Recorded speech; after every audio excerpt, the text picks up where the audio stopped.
Show, and today we're going to do a bunch of painting stuff. Some of it will be extremely boring, or most of it's going to be extremely boring.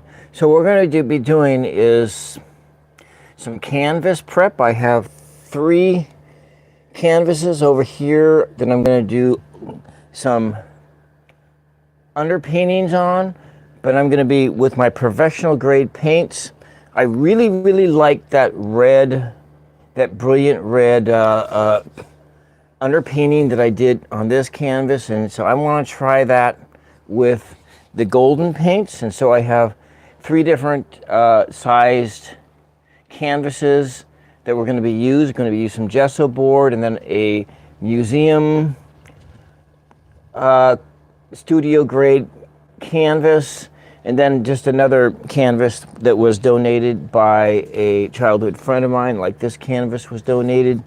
And then on the easel, I have a green underpainting, and we're going to block in the colors for that. So let's get crack-a-lacking for layer 1. And so what we do with the first layer of, I'm going to turn the camera around so it's not so boring. It's already a pretty boring video. I get it. Nothing more boring than an old guy talking on the camera. So we're going to be doing canvas prep by adding gesso and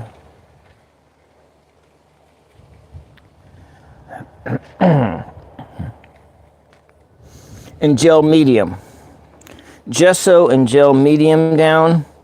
Let's see if I can get a view so we have just like this one view over here. I'm going to put all, we're going to be doing and so with this, you're doing your first layer is gel medium, and I'm using a Liquitex matte medium, and you want to get this liberally spread out over the whole thing, and hopefully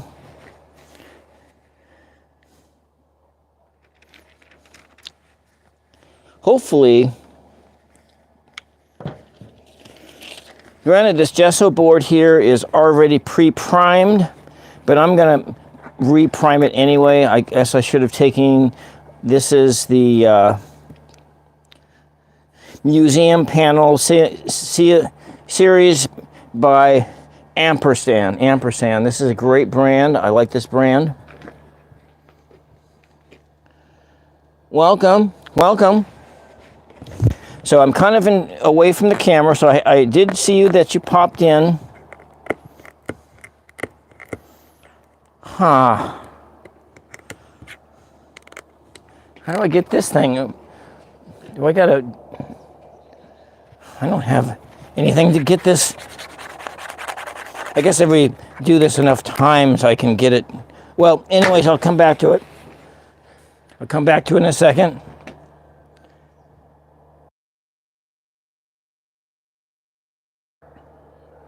So this is canvas prepping. I must have there we go. Let's see if one of these palette knives will work.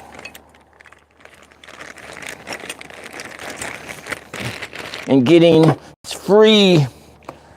I can't get free.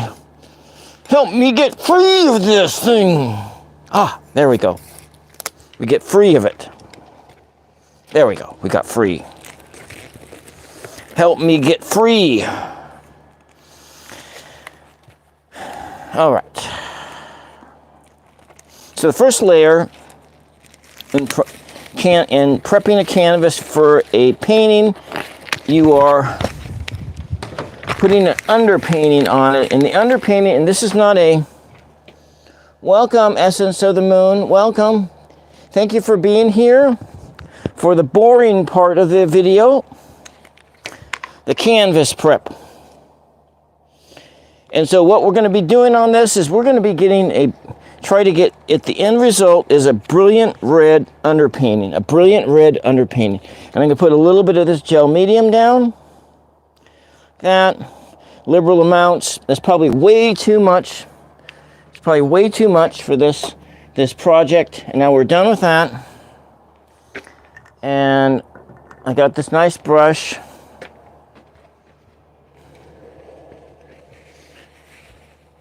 Oh yeah, well, you know, I went live 3.5 hours on Tool of Fortune last night.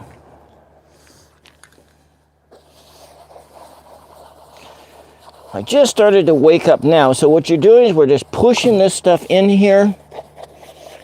We're pushing it into the canvas, and then we're gonna let it dry, and hopefully do all the edges,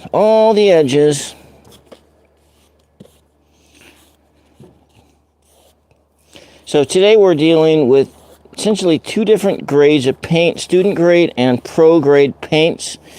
And the products I just put on here are pro grade products. And you just kind of want to push that stuff into the surface, prep it up.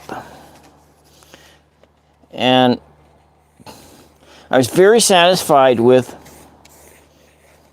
the brilliant red underpainting that I did. But we're going to be trying a green underpainting next. And so it gets in there, it gets it worked in there. And that just gives it a basic structure on how to start. I really like these harder surfaces, better to paint on rather than canvases. I'm not a huge fan of canvases. I mean, they're fine and all that. I like surfaces that mimic like solid wood a whole lot better. But these clayboard, these make a really nice surface to paint on. And so we're gonna just kind of get it in there. There'll be some natural coloring, so forth. And this just kind of gets a foundation to get the other stuff on. And there we go, clean the brush off. Got to beat the hell out of that brush, right? Isn't that what old Bob Ross says? Got to beat the hell out of that brush. Oh no, I got the water all over everything. I got too much beating went on. So let's just get that on there. I don't need that water on there. It's going to take the mediums right off. So I just want to make sure it doesn't dry on there. But that's fine. It'll be fine like that. All right, now we're going to come on over to the next station. The stations of the easel. Yeah, I know. But those late night tools of fortune, lives are my training lives for training how to be a psychic card reader. Now, this was what we did yesterday, or actually there's just a few finishing touches left on this one, and this one was done with a brilliant red underpainting underneath. And we're going to get into this one here, this green one, and we're going to block the colors in, doing the color blocking in here. Let's just... I unplugged everything, sorry. Trying to get around all this. There we go. Sorry about that. I unplugged the mic and now you got like blasted out by the wind. I think maybe I don't need this chair right here right now. Okay, all right. So where are we going to begin? Where are we going to begin? We're going to begin by building a skyline, and so it's going to be mostly titanium white and we're using this ultramarine blue. See, I know somebody else popped in there. Let's see who else has popped in here. Summer Smith, welcome. Welcome to my mad painting brush session. It's like we're going to see how much we can get done in an hour or just a slight bit more.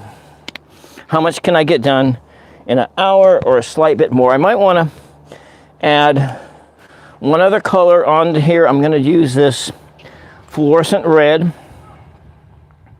or it's a reflex rose is what it is, and this color mixed in with the blue makes for these colors mixed together. So what we're working on now is we're just blocking in the sky. We're blocking in the sky. We're doing the first layer of blocking in the sky. That's a round brush. I think I want a flat brush. Blocking in the sky. So we're going to start with just a little titanium white mixed with some of this blue. And I'm going to use the brush like a hammer. And so we're just doing a little hammer on. I like this technique because it helps to give you that, it gets you that sense of the randomness of the sky. The randomness of the sky. And that's kind of, that's what I like about this technique. And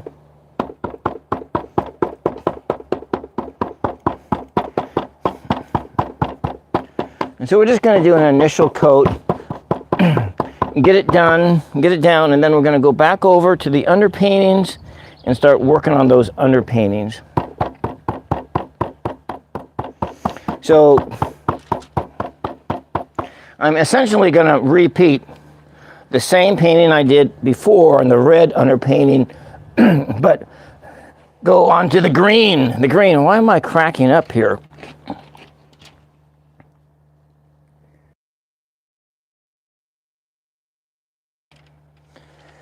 There we go. We're just going to work on it. We want to just see, because the underpaintings help to bring out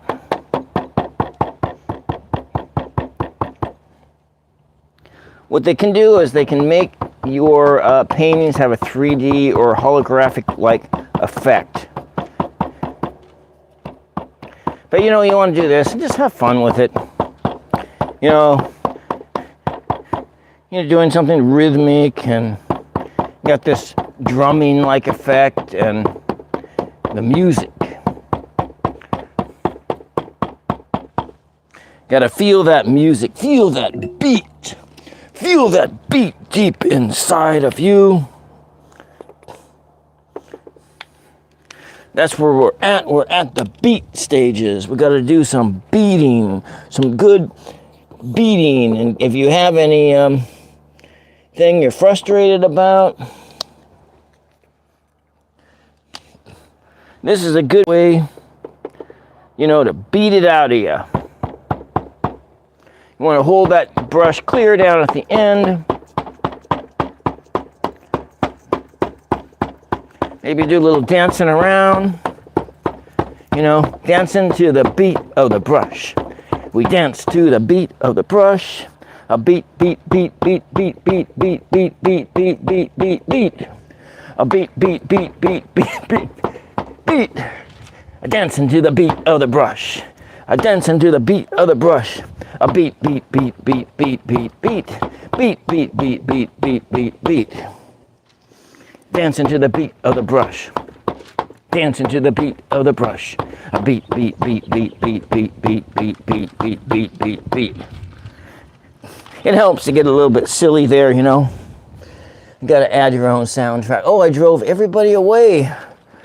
Oh, I was just too rambunctious. All right, we'll just be a little bit more quiet. What would Bob Ross do right now?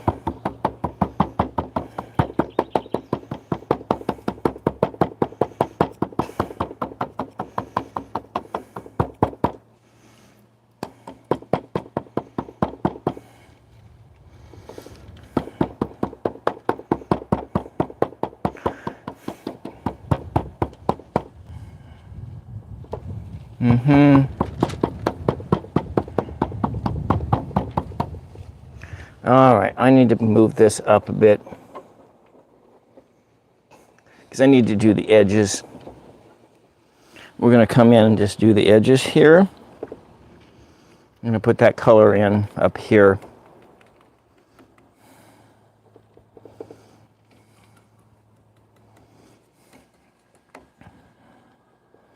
Kind of a tap it in.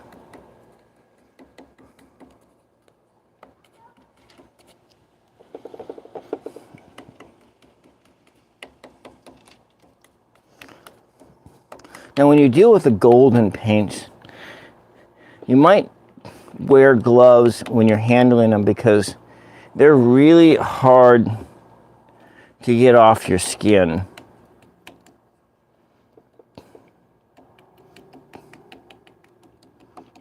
I'm just going to put this in here.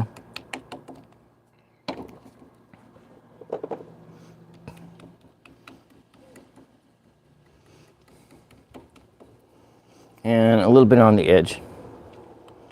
So you're painting on the edges.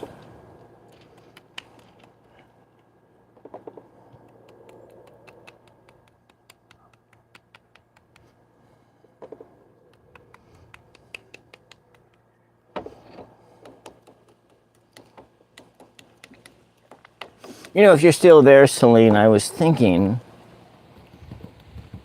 you know, there's all these pushes that we have to collapse the public school system in this country,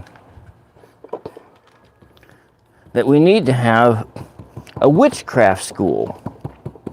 Wouldn't that be something, you know, you can get to use that qualify for the voucher system and have people come in and teach kids about being like witches and pagans and other kinds of magic users. You know, the ethics of magic, and maybe like a private high school, you know.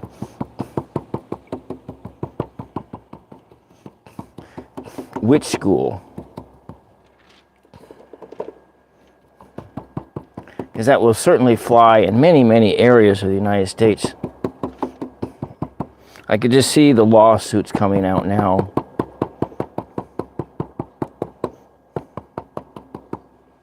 Witch school. Which school are you going to? I'm going to witch school. What about you? Yeah. Yeah, see, don't you think that would be a great idea? Because, you know, they're making it easy to start up, you know, charter schools.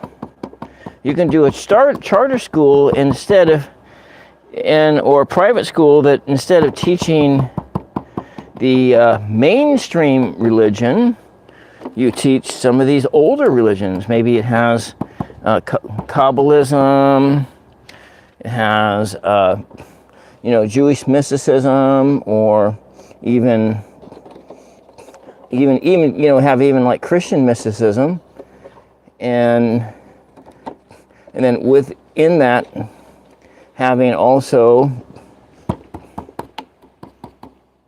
teaching witchcraft and having people be aware of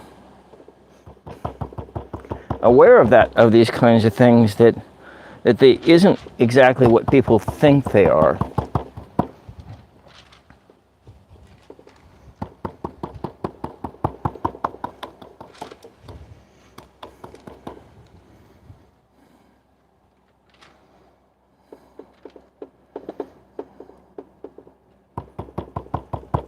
Because you see, when you mix that blue in with that fluorescent rose, that reflex rose, that it makes a really brilliant color.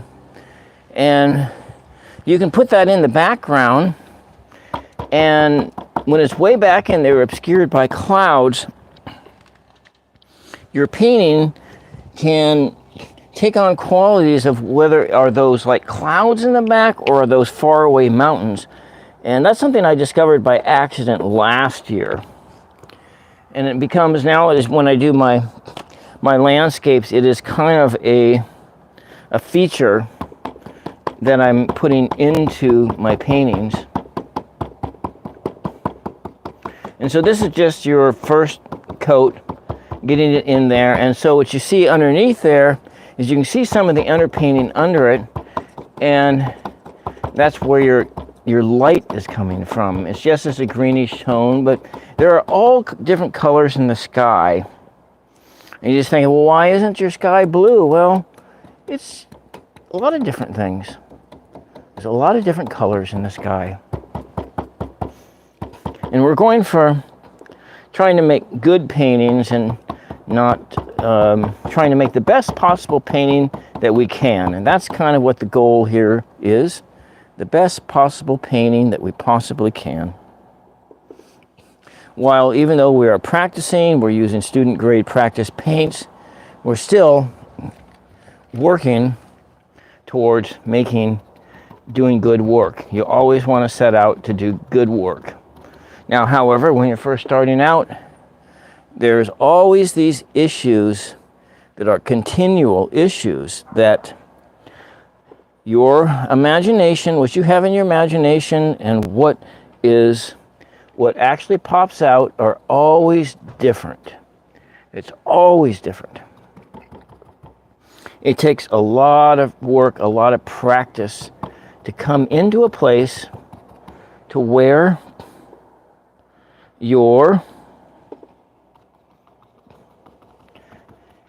what you produce is able to match what's in your imagination. But you know what the beauty of this system is, or even thinking about it this way, is that because there is always a mismatch between imagination and it's hot out and this paints are drying up really fast. There's always a mismatch, and that mismatch is the thing that can drive you to work harder and to really kind of work on your craft and working on your craft and to practice more. At least that's my opinion. But what happens a lot of times and I've mentioned this many times on this show, is what happens a lot of times if you're a new painter is that far too many people give up before they even start to get bad at painting. And I put it in those terms because of the learning curve. The learning curve for painting, it takes a while. It takes a while to gain small amounts of mastery of your, I'm not nowhere near. I would not say I have any mastery level of painting at this point too. I still kind of think of myself kind of like in even like a beginner stage, to be perfectly honest. But I've had a taste of success, and that taste of success has driven me forward. And that, what I mean by success, is making paintings that you like, and that something that pops out and you really just like it and you love looking at it. And then I have some of those that I painted like in 2017, and I still love looking at them. I started painting in like 2015, 2016, and that's that to me is a success. That's success. Is that you do something and you like what it is that you produce.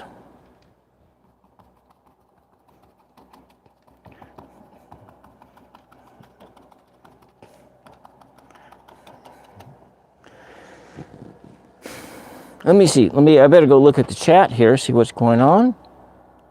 There's only one person in. Oh, thank you. Thank you.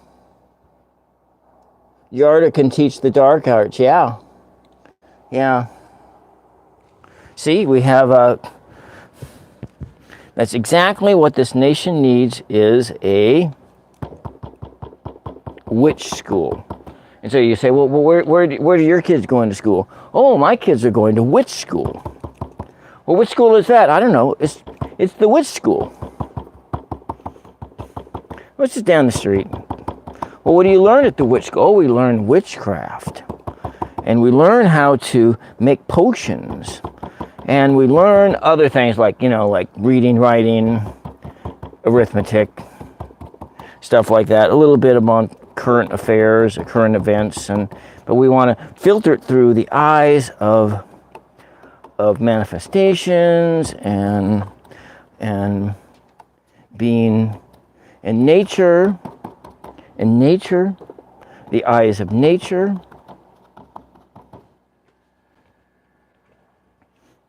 I'm just bringing this white kind of color all the way down to the bottom of the page, bottom of the thing. And this is just the initial coat. Okay. Now I'm going to go over to the other place, and we're going to start working on those underpaintings. So it is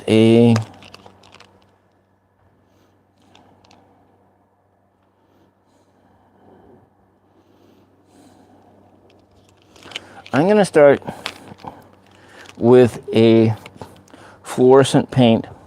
I'm going to put a fluorescent red paint down.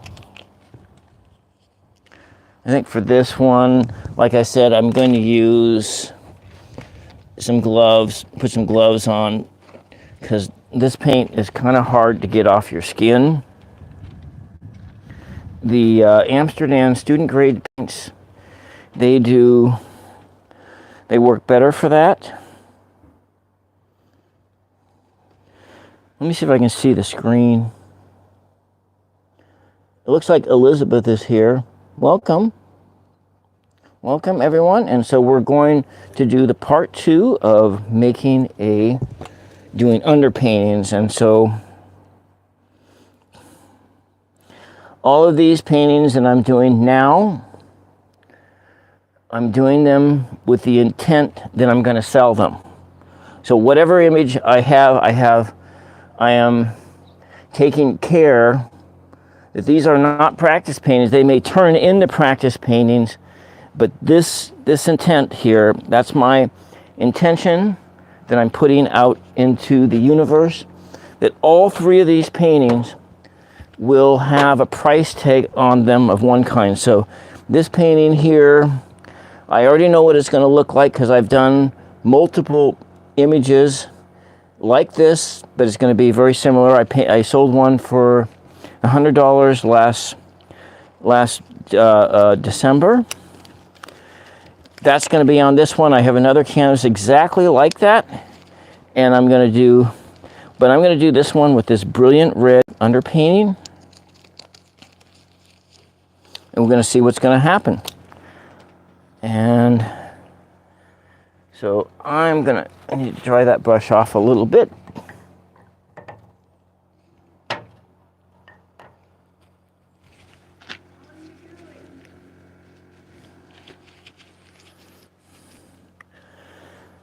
All right, now we are coming in here, and it's going to use this brush. And we'll just do it at one at a time. Gel medium. Ideally, when you do this, if you want to let things thoroughly dry on their own.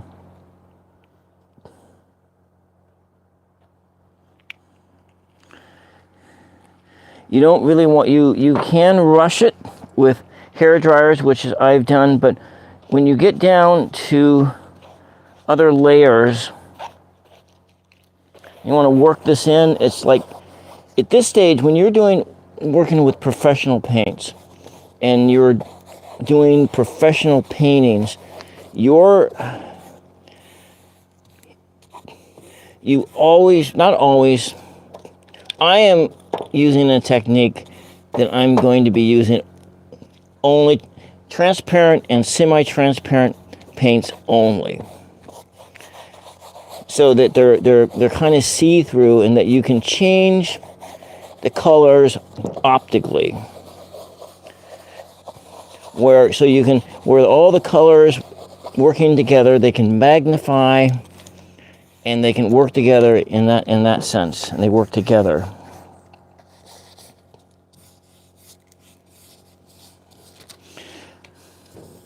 Now, I haven't done this. I'm not going to add any more paint on it. I'm just going to add more gel medium and extend that paint out. So you can see, when you look at it closely, you can see the white canvas underneath. It's still there. It's all there. It's transparent. We're looking at the transparencies. You can see through all the layers. And ultimately, it just works together with some like magic when you do underpaintings, because it helps to tie your whole painting together. The whole image together gets tied together because you have done this. All these colors are in there. I may not get the chance to do all of the layers here. I can see that might happen.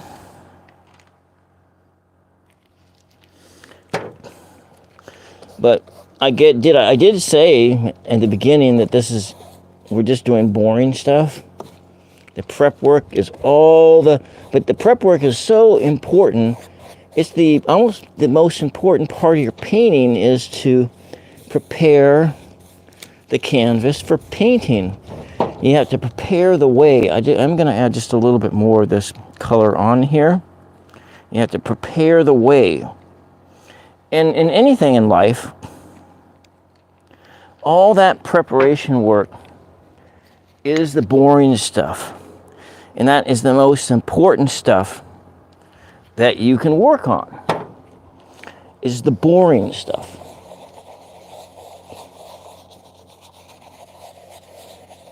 Of course, nobody wants to watch somebody do the boring stuff. It's like watching somebody wash dishes in their home, or cook, or do meal prep, or do that. You just want to do all the exciting things, the gameplay, the casting of the spells, that stuff like that. The daily grind. That's not what we want to do. But we all got to do that stuff. We all got to do the grind. And this is part of the grind. All right, that one. I'm going to move on to the next one. More gel medium. And I'm just going to put the paint right directly on there.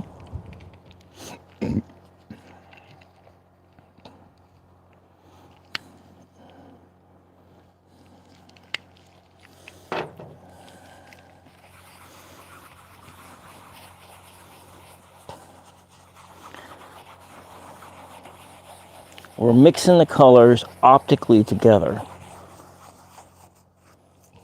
which is kind of a different concept than, that's no good. That's all right, just on the back side, it works.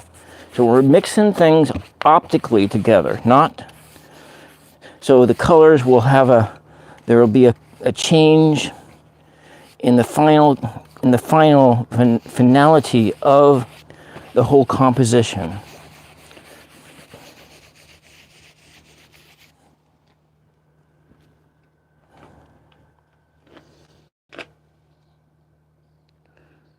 All right.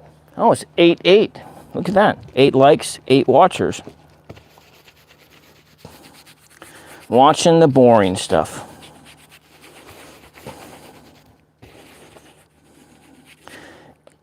And so the paints that I'm using here, for professional grade paints are Golden.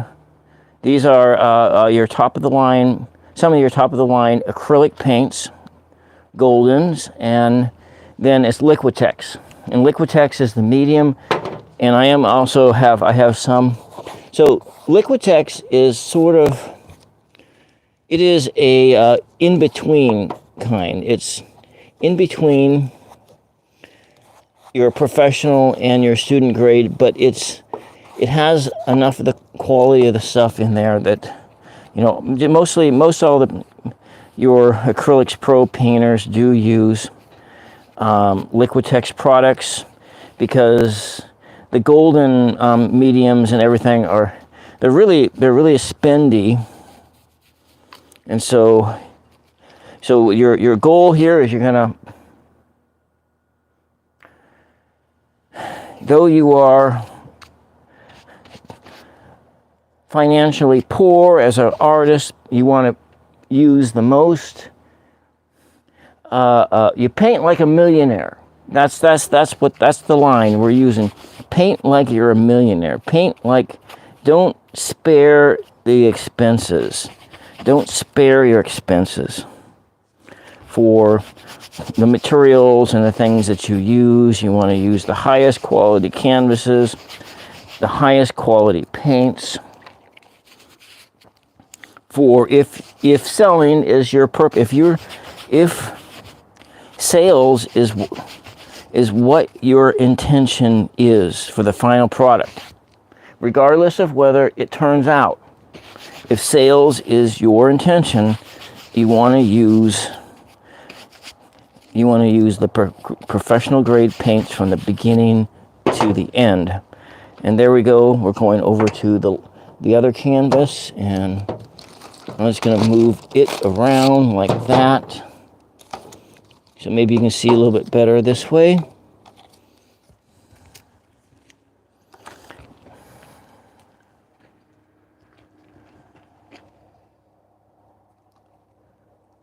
So that's what your mom uses, is the Welcome Chloe uses the Golden products. Yeah, I actually have two grades of paint, because I use Amsterdam paints and I use the Golden paints.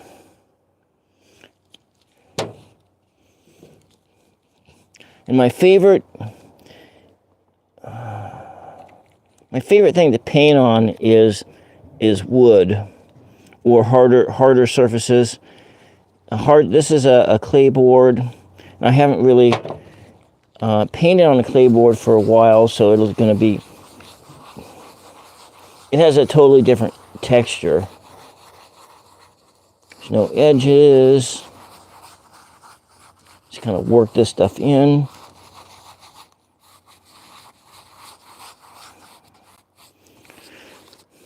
I think I started at 5. I think I got to quit just a shade after 6, because that's the time to start cooking for dinner. So I guess we have roughly an hour. I don't know. So I'm just going to do as much as I can in 1 hour.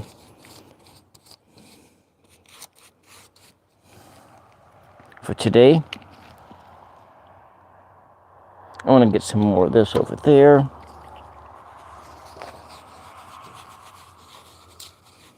I generally buy all my paint supplies when I need to replace them in the fall, because right after school starts, like the colleges, because I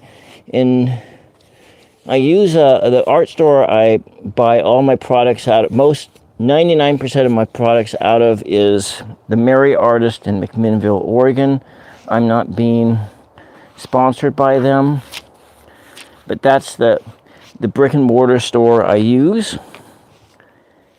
And I buy all their paints go on sale just after school starts. It's probably a lot more than I want to have on here, but we'll just put. And it's rubbing the paint off. That is a danger here. I just scrubbed the paint off, and I didn't want to do that.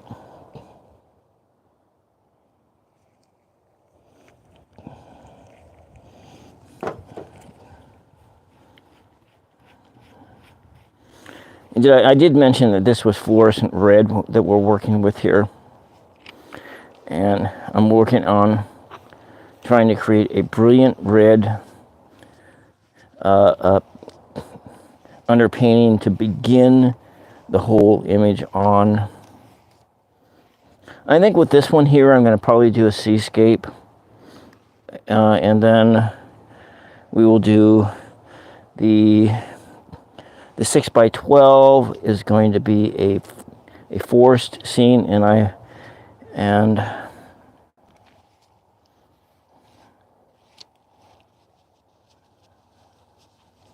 get this mixed in here pretty well. Okay. It's got some hard edges on it, but that'll be fine. Now maybe that's where the ocean is, and that's where that's going to go. Now we're going to move back to the other place. Maybe I'll sit over here. I do have new brushes. My sister bought me those brushes. Yeah. Oh, let me just turn the camera around, if I can do that here. Is it going to be a series?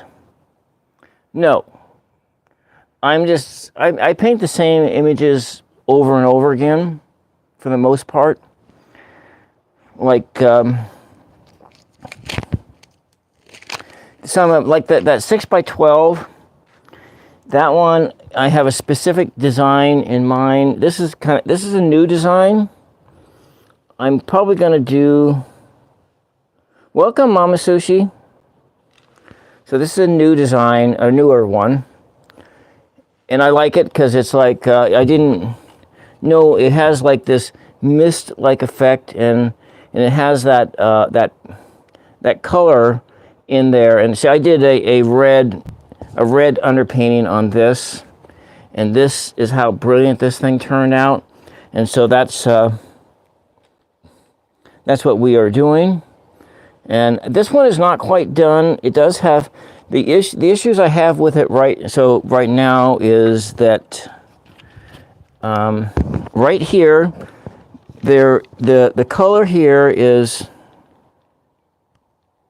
yeah, the mist is cool. And so this tree does not stand out from the background. And so that is my finishing touches will be just to work on the trunk of this tree and to add just a little bit to, let's see, what time is it? Oh, Tapestry of the Unseen here. I think about you when it's 5:55. Okay. That means I really got to change gears, and we're going to go work on this painting here. And the other one, because I got to start making dinner in like 15 minutes. So we're going to give 15 minutes to this. Pee-wee is on a very strict, well, not a strict eating schedule. She's on a, dogs. They want their food when they want their food. And so, and Pee-wee is just such an unusual animal in that she won't eat until everyone else is present. So I have to be. So that's the dog. That dog is. I gotta put this someplace that's okay. I'm gonna put it over here. So the dog won't eat unless everyone else is present. That other one is at a stopping point anyway. And so we are going to be using what? Let me get a drink of water. Oh, I need to turn the camera around. We can't have you just... You're trying to entertain your baby and Khalid a bit, Mama Sushi? Huh? Yeah. All right.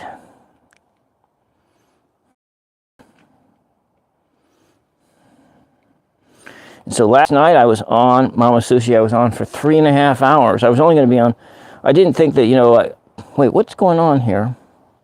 and pushing buttons.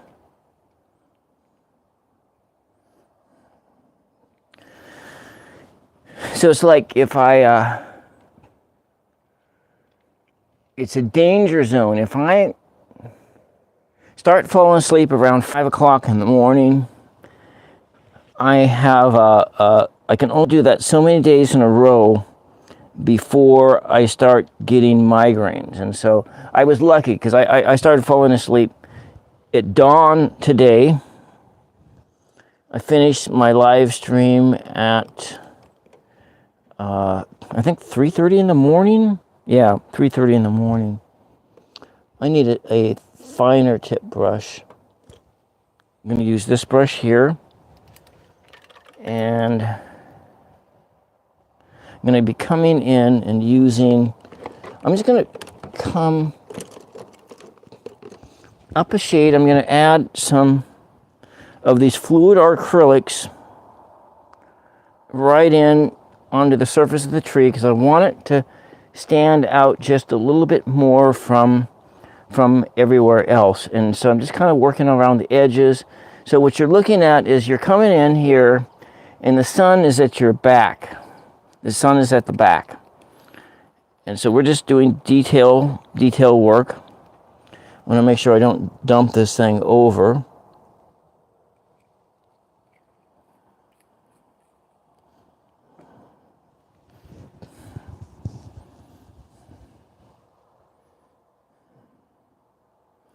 Kind of putting the sunlight on the surface. These are transparent paints all together, and it's okay that it's going to cover up a little bit. Maybe it looks like moss, and we're going to put this in here. I want to maintain some of that which is going on there, kind of your roots on the surface there. Kind of in the background. Got the sunlight there. A little bit of the sunlight over here. Kind of coming in there.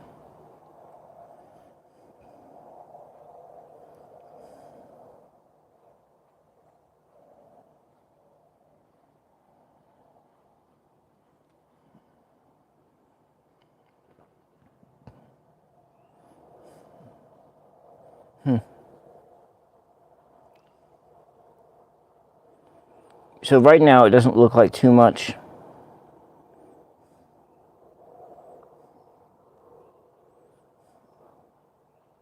Maybe it looks like I ruined it.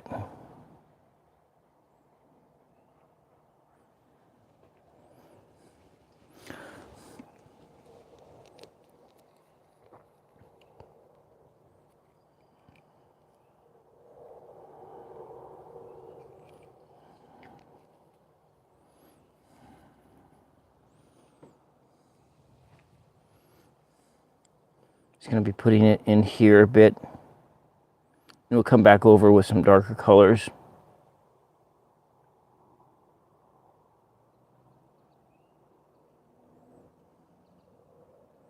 Get some color consistency in here, and then I'll probably go over with that color consistency. I have some burnt sienna in this fluid acrylics. And we'll be putting some of that on there as well. Maybe come back in and do a little bit of red.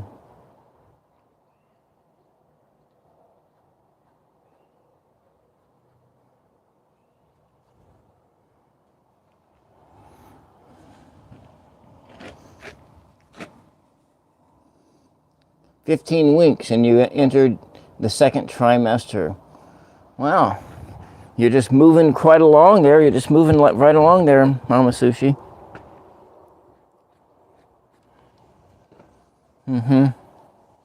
Let's just take some of this color from over here and put it up there.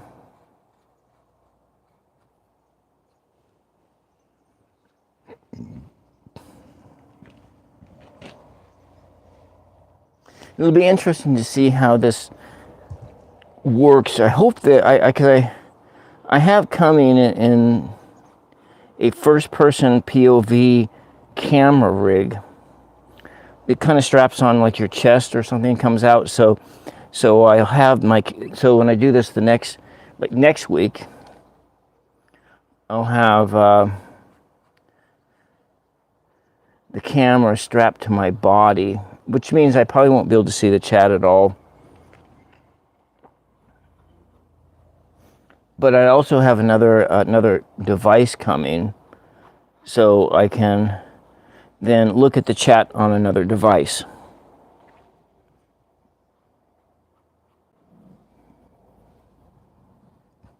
What'd be interesting to know is if you can, and this is something I'm going to try it, but if you could, as a solo person, if you could do the Go Live Together feature and log in on your own account twice.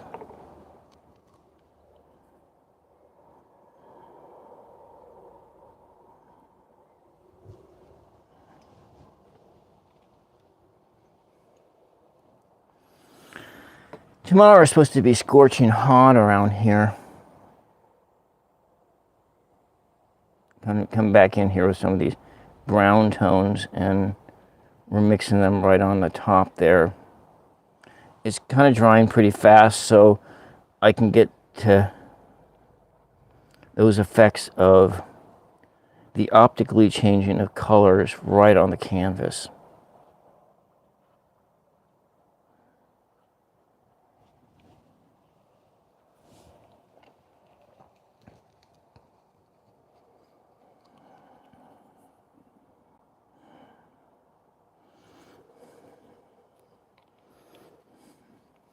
I'll finish the underpaintings later.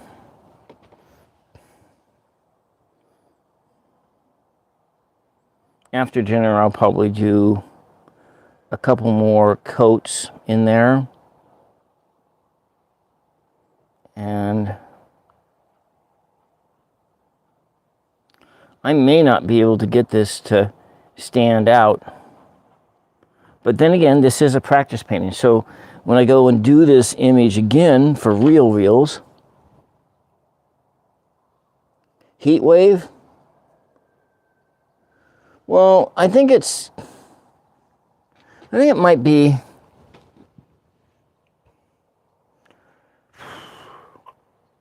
see, the thing is where I'm at, it's always cool. It's almost always cooler than it is like where in Salem or in McMinnville or even like Sheridan, which is 2 towns away from here, or Dallas, which is on the other side, which is in the Willamette Valley, and because I am really close to the coast, and so being so close to the coast, and I'm on a pass, and there's a pass to the coastal mountains right near my right where I'm at, and so the every day wind from the ocean comes whipping through here. I don't know what, 3 or 4 o'clock, and it's a west wind from the ocean from at 3 or 4 o'clock every day. Sometimes earlier, like 2.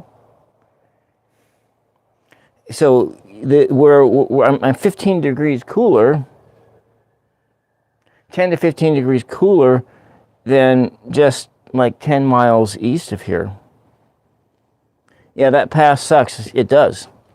It does, especially driving through the corridor in the rain, really close to dark. And then you have people who know that road like the back of their hands, and they want to go 70. And you can't see a damn thing. And it's so closed in there and dark like that. And granted, I've lived around here forever, but I don't drive down there every day. I worked down there when I was like in my early 20s. But nevertheless, you have to drive that thing every single day in order to do 70 miles an hour on that road and there's that section is right around like Otis. And you go past Otis and going into Rose Lodge, and you're going up in there, and then it's really closed in, and then when you go hit that corridor, and you're in that corridor, and it's just so dark. It's just so dark. And then every year, you know, and then people get killed on that pass all the time, and it's pretty. It's a deadly. I mean, it's not as deadly as it used to be when I was a kid. But yeah, this is a dangerous road. This Highway 1822 is an extremely dangerous road. It's like one of my coworkers at the casino on the day that she retired. She drove home, and on Salt Creek Flats, just right across from Dallas, she got into a fatal car accident. I think about that, and I think about my neighbor who died right about that same spot, that same similar spot. And people get out there, it's flat, and they think they can go 100 miles an hour, but you really can't. I mean, it's deceptive. The road is extremely deceptive. And that stretch of between, what is it, Butler Hill, right around where Buell is, Mill Creek, and you're coming in. I'm going to put this red in here. Maybe we'll water it down just a tad bit. And got that stretch of the road. I'm going to just put this in here, how it dries. See if I can get it to...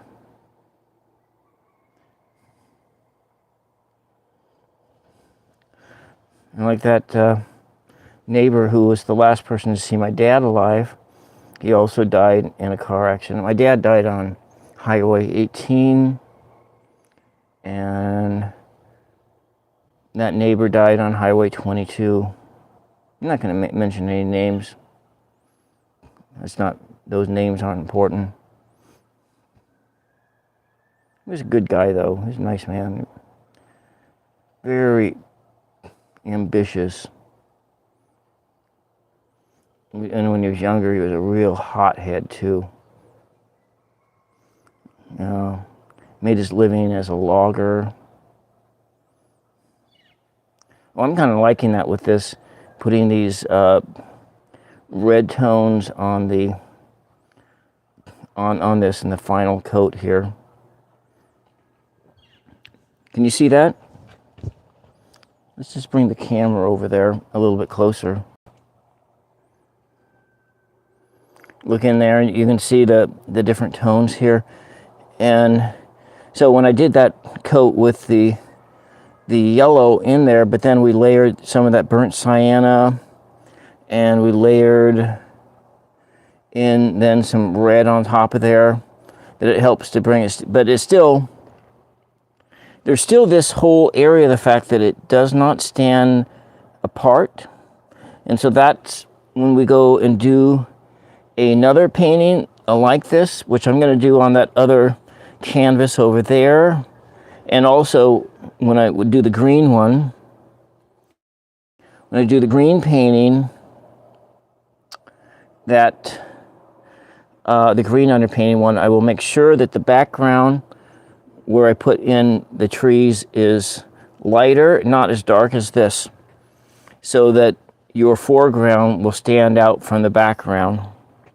Anyways, I think that's all I'm going to do on these paintings here. Right now, I want to get this stuff out of the sun. These paints are getting hot. They're getting hot, and I'm going to move them all out of the sun. Go turn the camera around. Oh, I got to put the chair down now.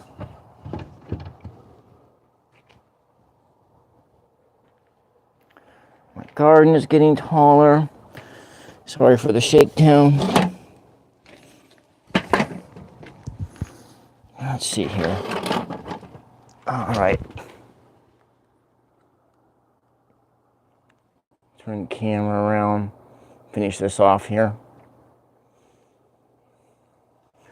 All right. That's what we got. Whew, boy. It's nice out, though. It is nice out. Oh, I hit the tripod again. Well, I hope everybody has had a wonderful day. I'll be back. I'm going to try to get on earlier to do another round of painting tomorrow. Earlier. Tomorrow's Wednesday. Thursday, I'm going to try to go down to the coast. Welcome, Sketches and Threads. Welcome, and thanks for the compliment. Just working at it here. So tomorrow, I'm gonna try and get my. I'm gonna try to not go to bed when the sun is coming up, because I know if I go to bed when the sun comes up tomorrow, I will have a migraine and it's going to shoot my whole day. So I got to take care of myself better. And that's one of them. So it's like I got to get to sleep. I've got to be laying down or starting to lay down like at 3:30, 4 o'clock in the morning. That way, when I get woken up the first time, which will be around 8 o'clock,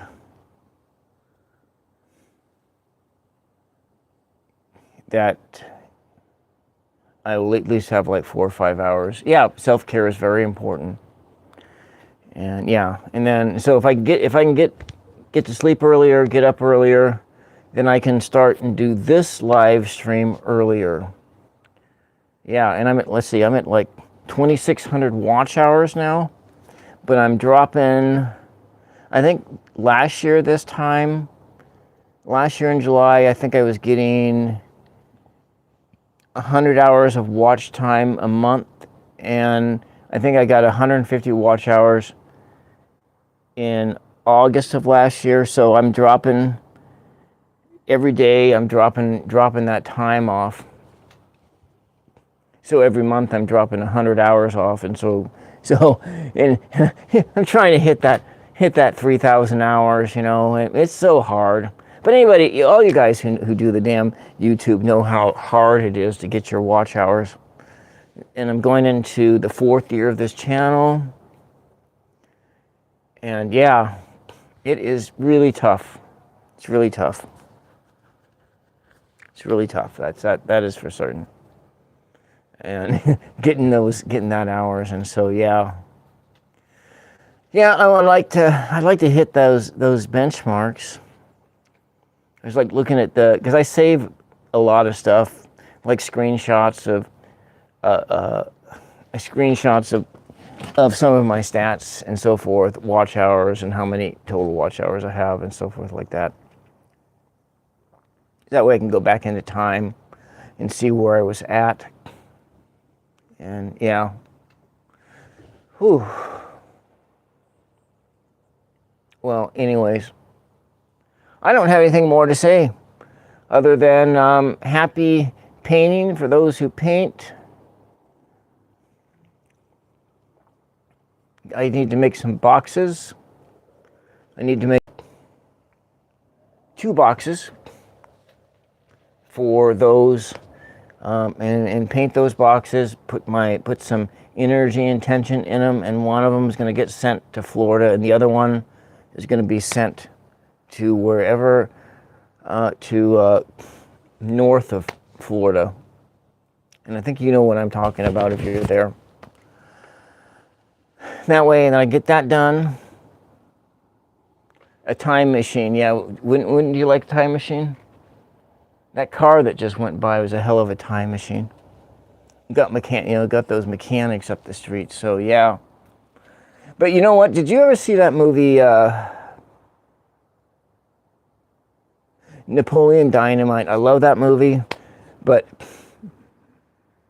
it was Uncle Rico, and he's saying, "Oh yeah, do you ever? Let's see, what color is that car? I'd like to think it was like an El Camino that went by, but it wasn't. No. It looks like somebody converted a sedan into like a little mini pickup truck is what they did that. Yeah. Got so many clever people that live around here. But yeah, so Napoleon Dynamite and Uncle Rico, and he's always on about that. Oh man, if I would have just, if they would have just played me that last play, and I would have scored that touchdown, and I'd be a pro right now, and I'd be living in a big old mansion, and my life would just be so different. And then we like, what was the guys? There was Napoleon, welcome Janet Lee, and Janet G, and then there was. He said, "Oh yeah, do you know anything about time travel? Do you run about anything?" Yeah, and then yeah, time travel. So he got this. He set on this device, and then Napoleon tried it out, and then just about like fried his nether regions, and it got extreme pain, and it's like that was just funny. The whole that whole time machine thing with that Napoleon dying. I love that film. Yeah. Anyways. And I remember the first time I watched that film too. It was like at this place called the Church of the Undignified in Seattle. And they had a community living room. And so through the week they opened it up to like open mics and other events. And they had a projection screen movies. So they would also play movies in there. And so they played in a private party. They played Napoleon Dynamite once. And that was my first introduction to Napoleon Dynamite, and it was like, oh my God, that movie is so good. And being that I'm a country boy, growing up in a rural environment, rural schools and everything, and that just was like, it's really dear to my heart. And then there's another fact that I want to tell you about before I let you go. John Heder is from Salem, Oregon.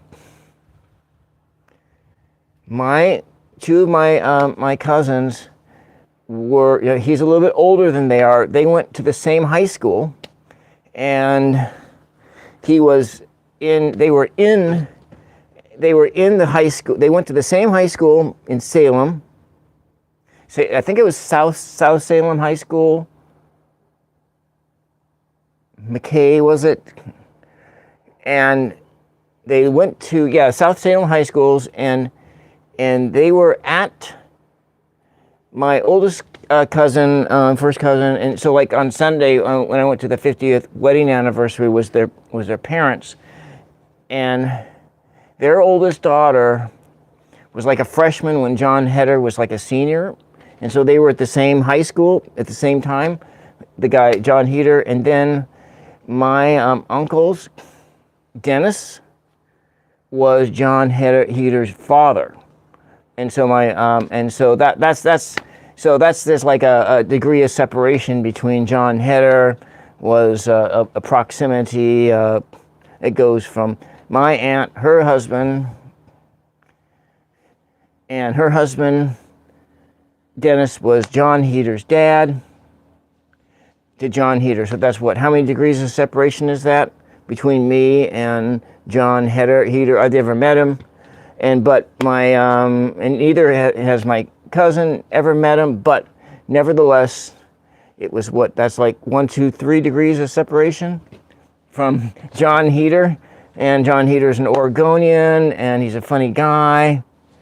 And that Blaze of Glory, I think it was, when he was working with, I can't remember that actor's name. I love that movie too. I love that comedy with when it was the male figure skating team. That one, yeah. What was that guy's name? Anyway, it doesn't matter. Anyways, so that's a great film. So that whole connection to knowing John Heder, and I've never met him, and I probably never will, but being that he's from my home state, His family still lives in this state. He doesn't. I don't know where he lives. It doesn't matter. But so you never saw the films. But yeah. He was a Saturday Night Live actor. The one who, when they played that male figure skating team.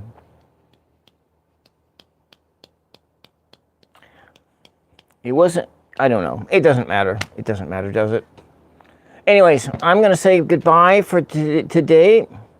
I'm going to be back on at close to midnight for Tools of Fortune for another round of card reading. We'll see what happens.